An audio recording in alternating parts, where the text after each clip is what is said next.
Le prochain fichier qu'on va parler, c'est le fichier qui s'appelle le view-import.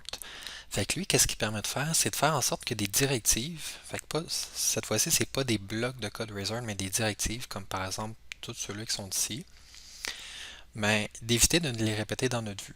Puis il fonctionne exactement de la même principe que le view start, c'est-à-dire on peut en avoir plusieurs, on peut en mettre un à la racine du dossier views, euh, etc.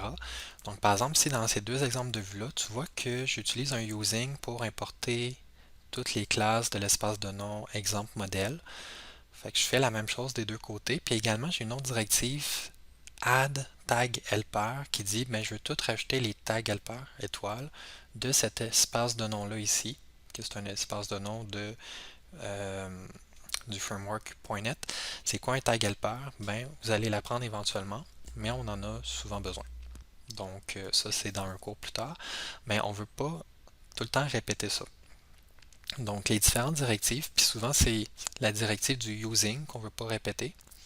Fait que souvent on va définir tous nos using dans le view import. Fait que ça peut être les using sur system link, si on veut utiliser link dans nos vues, c'est possible.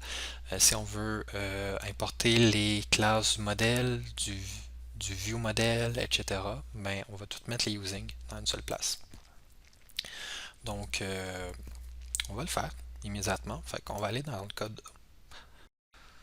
Donc, bon, on est rendu dans le code. Fait qu'ici, on voit que j'ai mes deux vues, mais ces deux lignes-là, ces deux directives-là, je voudrais les enlever. Le modèle, je ne veux pas le mettre dans le view import. Pourquoi? À cause qu'il change très très très souvent. Fait que la valeur pour la directive modèle, tu vois, dans la page consultée, c'est personne modèle, alors que dans lister, c'est une liste de personnes modèles. Fait que ça vaut pas la peine de le mettre dans le view import. Si on le met, c'est pas grave, c'est juste la valeur par défaut. On est toujours capable, à l'intérieur de nos vues, de la changer en réutilisant la directive. Donc, ce que je vais faire, je vais arrêter l'exécution. Fait que cette fois-ci, je m'en suis rappelé. Je vais aller me créer un fichier view import. Fait que je vais encore utiliser Visual Studio qui va m'aider à cause que on va dire je me souviens pas du nom du fichier. Je fais clic droit sur View avec un S, ajouter. Nouvel élément. Et cette fois-ci, je vais aller chercher le fichier qui s'appelle importation de la vue wizard. Donc, il te met le nom. Fait que tu vois, c'est un fichier cs.html. Donc, tu peux mettre du C# à l'intérieur. Même chose aussi, l'autre fichier qu'on a vu tantôt, le view start, c'était un cs.html. Donc, OK. C'était lui qu'on voulait, importation de la vue wizard. Je fais ajouter.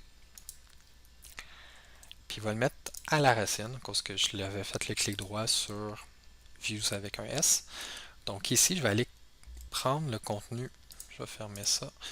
Je vais aller prendre ces deux directives-là, que je tenais de voir répéter partout, et je vais aller les coller ici. Cool. Je fais la même chose ici. Je prends ces deux. Ben ici, j'en ai plus besoin. Je vais les enlever. Donc là, si je sauvegarde, ça fait vraiment plus cute à lire. Tu sais, j'ai moins de bruit. Fait qu'il faut se rappeler du code. C'est pas seulement question d'être paresseux en mettant tout dans un fichier, mais aussi c'est plus facile à lire. Fait que du code, vous le lisez à peu près 10 fois plus souvent que vous l'écrivez. Donc ici, je vois très bien, ah ok, c'est un modèle de personne, j'ai moins de bruit, j'ai moins de choses qui me dérangent, puis après j'ai tout de suite mon code HTML avec un peu de C# à travers du wizard. Donc si je réessaye, ça fonctionne. Je pourrais en profiter ici puis rajouter d'autres using. Par exemple, je pourrais rajouter un using sur view model. Parce que je sais que dans certaines de mes vues, je vais utiliser le view model, fait que je vais tout de suite mettre un using. Je pourrais mettre aussi un using sur system link si dans mes vues j'ai envie d'utiliser link pour une certaine raison. Mais ça va déjà être là. Fait que j'aurai pas besoin plus tard de le rajouter en haut de chacune de mes vues. Donc je vais fermer ça ici. Donc là, j'ai fait les changements pour ces deux vues-là. Je vais aller tout de suite faire le ménage dans les vues pour passage données qu'on va utiliser tantôt. Donc ici, je peux aller enlever le using de modèle, il est plus utile. Même chose ici, je peux enlever le using de modèle et je peux enlever le using euh, de view modèle dans ce cas-ci. Je sauvegarde mes changements. Pourquoi j'avais oublié de le faire? Parfait. Et c'est tout.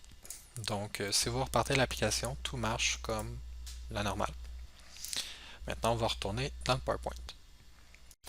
Donc, la dernière slide du PowerPoint, ça va juste à faire un petit résumé, mais c'est le même principe que le View Start qu'on a vu avant. Fait que, on pourrait en avoir plusieurs, mais c'est très très rare que vu un View and Part, on en a plusieurs. Souvent, c'est juste un qu'on met à la racine du dossier Views.